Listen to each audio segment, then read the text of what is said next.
So me personally, I like my feet together. I'm going to bring my hands down to the side. We're going to begin with the first joint. That's going to be your jaw, your TMJ, the temporomandibular joint. Okay, so start off with the basic, like,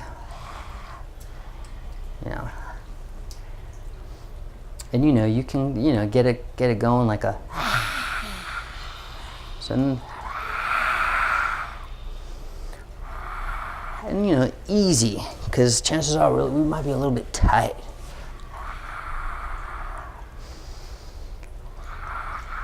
Okay, cool. Now we're going to get the upper cervical spine going. These days, we're holding onto the neck and creating the funky chicken movement while stabilizing your neck. So it's just as pure skull on first vertebrae.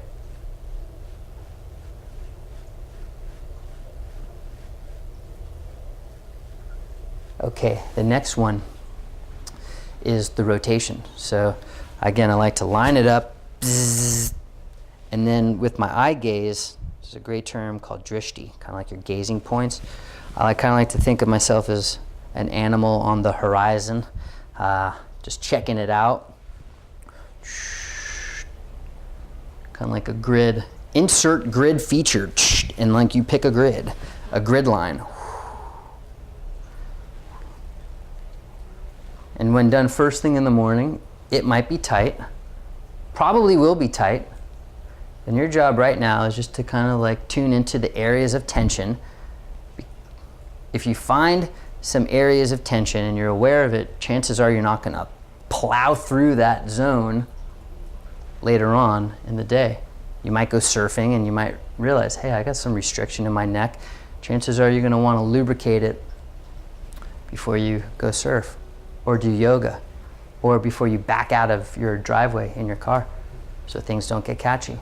Okay, and you can pick it up.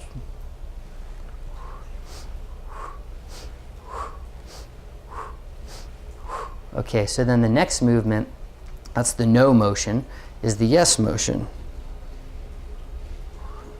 So the heart's lifted. It's a long day, guys. Thanks for coming.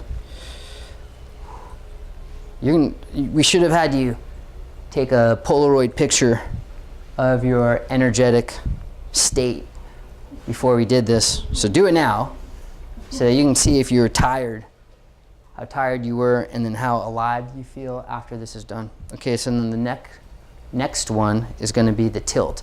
Now this is the one where people can get themselves in trouble when they do the tilt. They end up going too far and they kink the skull, the occiput atlanto joint, or they kink it right at the C7, T1 at the cervicothoracic junction. If they really crank it, you're going to get some upper thoracic subluxations. That's not going to be good because then the ribs are going to keep that area locked. So the person who's always trying to go for it, be careful. You're going to create some self-sabotaging situations. So it's a very delicate tilt. You're just tasting the tension. Taste your tension. Most people are unaware of the zones in their body. Like it's getting close, it's getting close, it's getting close, and then you've hit the point of no return, Okay, so that's the next sequence. Here it is in fast forward.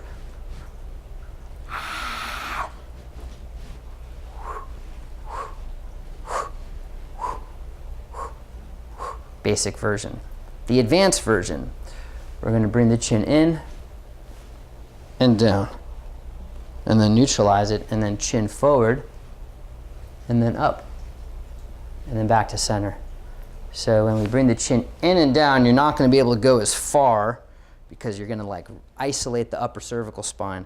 But when you bring your chin forward and look up, you'll actually have more extension in your neck than you would if you just dunked it back like this. Look straight ahead. So here's like the disclaimer. If you feel nauseous, if you feel dizzy, if you feel like you're going to pass out, you see flashing lights or have like a metallic taste in your mouth, when you're doing a lot of the extension moves, just look straight ahead. Return your head to a normal position. Problem is, extension moves, and especially the next move that we're about to do, can interfere with the blood flow to the brain, especially when we're going to do a provocative maneuver, a funky chicken forward, plus extension, plus right, and plus left. We don't go as far, by the way, in the range of motion. It's just a very, like, again, we're just kind of like brushing, it's like a light brush. Because this move, if you held it in a specific position, it's going to shut off the blood flow to the brain. It's a blood flow test, vertebral basilar artery insufficiency test, George's test. Okay, so be mindful.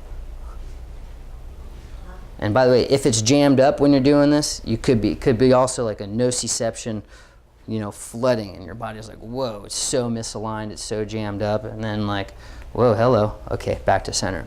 So the advanced next sequence, if we carry on, we have the chin in, down, we have the chin forward, up. And I should do it a little bit more responsibly. Chin in, down, forward, up. The next add-on is chin in, down, nose and chin to the right, to your right, nose and chin to your left. So the key, when done correctly, there's a stationary point in the back joints, and it's just the nose and the chin that are moving. In the beginning, it might be helpful to push your nose and your chin.